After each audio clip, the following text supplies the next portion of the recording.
ഇന്ന് നവംബർ മാസം 2-ാം തീയതിയാണ്. സകല മരിച്ചവരെയും ഓർത്ത് വിശുദ്ധ കുർബാനയിൽ നമുക്ക് പ്രാർത്ഥിക്കാം. വിശുദ്ധ അഗസ്ത്യൻ പറയുന്നു, നാം മരിച്ചവർക്കായി പ്രാർത്ഥിക്കേണ്ടത് അവരോടുള്ള സ്നേഹത്തിന്റെ ഏറ്റവും ഉന്നതമായ പ്രകടനമാണ്. പരിശുദ്ധ കുർബാനയാണ് അവർക്കായി ചെയ്യാവുന്ന ഏറ്റവും മഹത്തായ പ്രാർത്ഥന.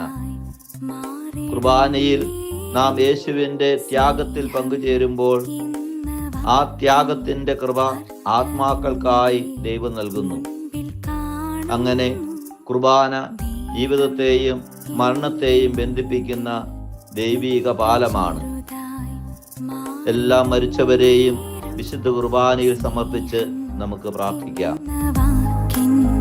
അർത്ഥമിന്റെ മുൻപിൽ കാണ